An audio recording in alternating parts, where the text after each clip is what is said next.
Yes, I will try. Thank you very much. Honorable Minister Honorable Minister of State Petroleum, already established because of lack of time. Let me quickly rush this thing, even though I know there are French translators, but I was told 30 minutes, but I'll try and finish in about 15 minutes. Distinguished ladies and gentlemen, industry leaders, government representatives, partners, and friends of Africa's energy future. It is an honor to be here to speak about a topic that holds the key to transforming Africa's industrial trajectory, building an African refinery hub. Let me begin by framing the context. Africa produces approximately 7 million barrels of crude per day, though we consume only about 4.3 million barrels of petroleum products per day. And quite troubling, we refine just about 40% of that domestically. Most of this production is in Algeria, Egypt, and now Nigeria with the start of the Dangote Refinery. In sub-Saharan Africa, we don't have more than 3 good working refineries. To compare Europe and Asia, they refine about 95% of their consumption. So while we produce plenty of crude, we still import about 120 million tons of refined petroleum products each year, and effectively exporting jobs and importing poverty into our continent. That's about $90 billion of market opportunity being captured by regions with surplus refining capacities. To put this in perspective, only about 15% of African countries actually have GDP greater than $90 billion. We are effectively handing over an entire continent's economic potentials to others year after year. Now, I must clarify, I'm not against global trade. On the contrary, I believe in the power of free markets and international collaborations. But trade should be rooted in the principles of economic efficiency, comparative advantage, and a fair playing field. And it defies logic and economic sense for Africa to be exporting raw crude only to re-import refined products. Products we are now more than capable of producing ourselves, closer to both source and consumption. So why is this happening? Why have we not been able to refine our own petroleum products at scale? Based on our experience, building the Dangote Refinery, the largest single-train refinery in the world, we encountered 3 broad categories of challenges, which is technical, commercial, and textual. So let me walk you through each one of them. The technical challenges, let me begin with this one. Let no one underestimate the complexity of building a world-class refinery anywhere in the world. As a matter of fact, we have one single equipment that weighs 3,000 tons, which is the first of that kind of equipment to land in the soil of Africa. These are among the most capital intensive and logically complex industrial facility ever built. To construct ours, we were actually the EPC contractors. We had to take the charge to be the EPC contractors because we couldn't get any EPC contractor that that agreed to come and take this risk. They say Africa is very risky. They don't want to take the risk of coming to Nigeria to build a refinery. So we had to actually do that. We bought over 2,700, we created a company and also bought over 2,700 hectares of land, which is 7 times the size of Victoria Island, of which 70% of it was actually swamp. So we had to debush the land. Based on the data on climate change, we had to raise the land by about 1.5 meters. So we pumped 65 million cubic meters of sand from the sea. We installed over 250,000 piles of 35 meters each. Anything that you see in our refinery is standing on pipe. Millions of meters of piping, cabling, electrical wiring, and so on. One prominent company, which I shall not name, supplied us with faulty equipment, which I believe was intentional. The equipment was actually quite critical to the startup of the refinery, and without that, we couldn't have started the refinery. And that it took us 2 years to correct the various defects of commissioning that unit. And that actually reminds me of when we bought the refineries of Port Harcourt and Kaduna in 2007. The government took it back, and they are still not yet there. At peak, we had total over 67,000 people working at site, of which 50% of them are Nigerians. So coordinating around the clock across hundreds of disciplines of nationalities. Then, of course, we now came through COVID, of which actually set us back about 2 years. But I think we must be thankful to the government because despite the COVID, China and India, based on the written note by the president then, may he rest in peace, they allowed us to operate and allow us to charter planes and bring in people to continue. So but we continue at a very lower phase. But we persevered. We built not only the refinery, but also a seaport, because the existing port capacities in Nigeria couldn't actually handle over 60% of our equipment. And you can also imagine that we brought in 150,000 containers. And majority of them we had to go through Lome and keep bringing them, in. We also had over 2,600 of heavy equipment in the construction company, over 1,000 vehicles, and 330 cranes of 100 tons and above. We even actually built the world's largest granite quarry because nobody could supply us with the quarry, which is about 10 million tons. But most of the hurdle actually, was assisted through the cooperation by NMDPRA to assist in terms of accelerating the construction.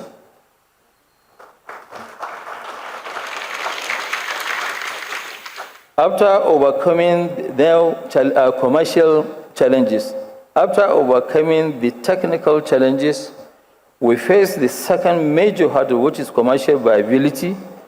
Once the refinery was ready, we now proceeded to line up working capital to commence operations.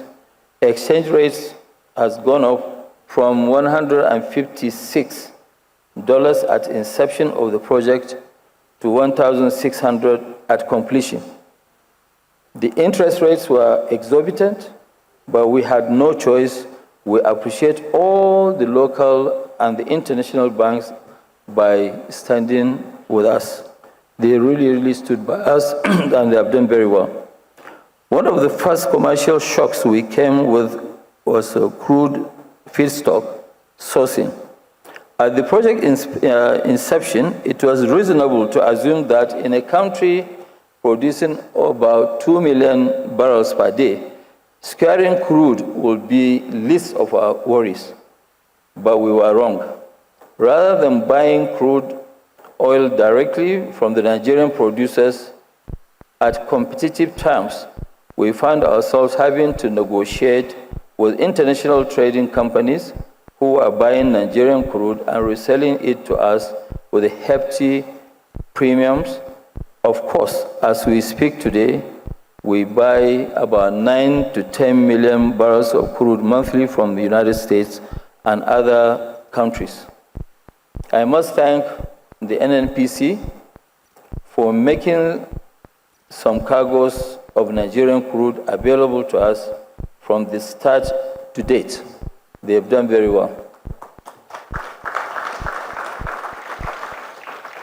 But it's been very, very difficult with the IOCs. IOCs have been the most difficult in our journey.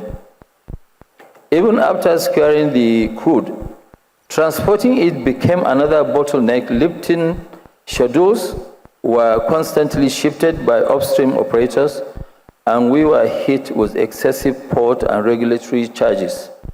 Skyrocketing port charges made about 40% of the total freight cost, meaning it cost 2/3 as much as chartering a vessel, with the crew, insurance, and fuel included. Meanwhile, refiners in India who purchase crude from all regions, even farther away, enjoy lower freight charges than we do right here in West Africa because they are not saddled with exorbitant port charges. This is not only in the oil industry. I mean, if you look at it now, I can go to New York. It was just about $400 from London. But to go to Accra from Lome, you pay $600. So I just want to say that so some of you that know what is happening, you can have a rethink. In terms of port charges, it is currently more expensive to load a domestic cargo of petroleum products from Dangote Refinery, as customers pay both at the loading point and also at the discharge point. But when they load from Lome that competes with us, they pay only at the port of discharge. This is simply unfair and it is unsustainable. Then came the challenge of selling the refined products. Unlike Europe, which has adopted harmonized fuel specifications, Africa remains fragmented. Every country has its own fuel specification standard. The fuel we produce for Nigeria cannot be sold in Cameroon or Ghana or Togo, even though we all drive the same vehicles. The lack of harmonization benefits no one except, of course, international traders who thrive on arbitrage. For local refiners like us, it fragments the market and imposes unnecessary inefficiencies. To give one example, the diesel cloud for Nigeria is 4 degrees. Without going into technical details, this means that the diesel should work at a temperature of 4 degrees centigrade. Achieving this comes at a cost to us and limits the types of crude we could actually process. But how many places in Nigeria experience temperatures of 4 degrees? Other countries have a more reasonable range of 7% to 12% degrees. 7 to 12% degrees. This is low-hanging fruits which could be addressed by the regulators. Any regional pricing framework must address this wide variability in standards. And to make matters worse, we are now facing increasingly dumping of cheap, often toxic petroleum products, some of which are blended to substandard levels that will never be allowed in Europe or North America. Due to the price caps on the Russian petroleum products, discounted petroleum products produced in Russia or with discounted Russian crude find their way to Africa, severely undercutting our local production, which is based on full crude pricing. This has created an unlevel playing field. In most African countries, petrol and diesel are sold for about $1 net of taxes. In Nigeria, due to this unfair competition, this price is just about 60 cents, even cheaper than Saudi Arabia, which produces and refines its own oil. This is due to the fact that we are having too much dumping. To remain viable, we urge the governments across Africa to take deliberate steps, as the US, Canada, and EU have done, to protect domestic producers from unfair competition. Nigeria First policy announced by His Excellency President Bola Ahmed Tinubu should apply to the petroleum product sector and all other sectors. Contextual challenges. Let me speak to the third and perhaps the most complex category of contextual challenges. Beyond infrastructural deficit, the most formidable challenge we faced was entrenched in rent-seeking within the petroleum value chain across many African countries. This sector has historically been a major avenue for corruption and rent-seeking, or rent extraction, really. When you build a refinery and disrupt that system, you are not just innovating, you are actually threatening powerful interests that will seriously fight back aggressively. Another major barrier is the offshore Lomé floating market, a uniquely African phenomenon. International traders maintain a floating storage of about 2 million tons of petroleum products just offshore Lomé. These were being sold at inflated prices, given the lack of local refining capacity. Immediately, the Dangote Refinery became operational. They decided to crash prices. But make no mistake, those who profit from this system will do everything they can to prevent other refineries from emerging. The whole essence of Lomé is to ensure that no refinery operates in sub-Saharan Africa. In fact, I don't see any new major refining project succeeding with the offshore Lomé market existing. The obstacle must be dismantled through policy alignment, regional cooperation, and above all, strong political will. Without political support, there is no way for any new large refinery to be built in our lifetime. What I want to say is that if that support is not there, we will not. In fact, the entire people who are here with us, none of us will see a new refinery being built in our lifetime. Opportunities ahead. And yet, despite these challenges, the opportunity is massive. When we entered into cement sector, Nigeria had a production capacity of less than 2 million tons per annum and was entirely reliant on imports of up to 2007. Nigeria actually was the second largest importer in the world after the United States of America. Today, thanks to our visionary investment, determined execution, and government support, we have over 52 million tons of capacity.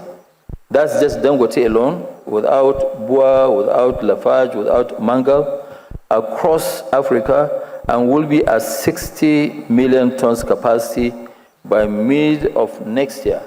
We are now net exporters of cement in Nigeria and other countries, and we are targeting an export of $500 million of cement and clinker by the year 2027.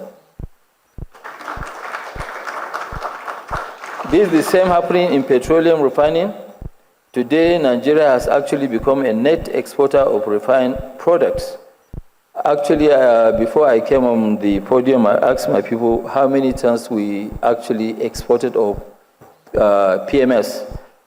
In the last, from June beginning to date, we have exported about 1 million tons of PMS. This last, 50 days.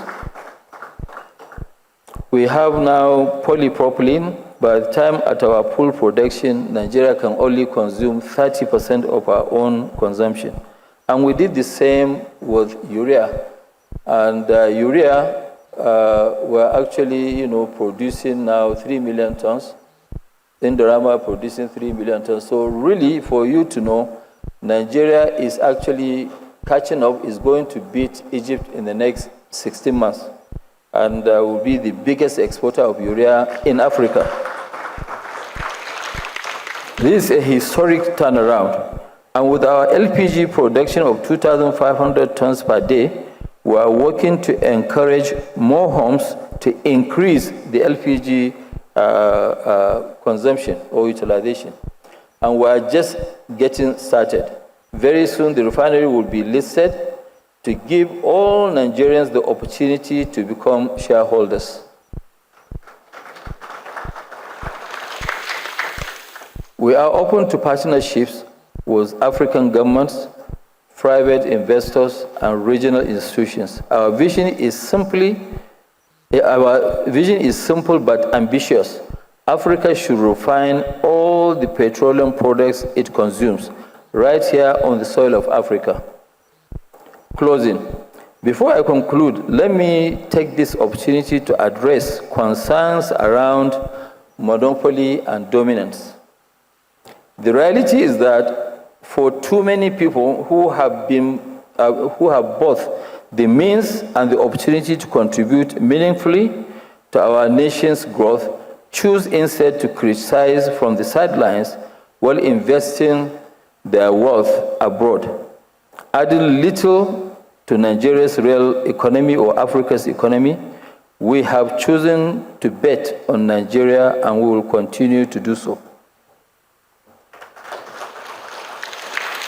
So we should not allow dumping to destroy our manufacturing base like what it did in so many other industries like textiles and co. Others should be encouraged to build refineries if they are serious. I think encouraging other people to build refineries is the job of the NNDPRA and also the government. So, Engineer Farouk, I will rely on your leadership to make sure we encourage those people who have collected licenses that are not using. And I believe anybody who collected these licenses from you, either you cancel them or you put a penalty on yearly basis so that they will return the license or they will build those refineries. In conclusion, the road to industrial self-reliance is not easy. It is full of obstacles, technical, financial, commercial, and political. But the rewards are even greater: jobs, value retention, and economic transformation. Let us not squander the immense potential that lies beneath our feet. Let us refine it, transform it, and use it to power the next chapter of Africa's development. Thank you very much.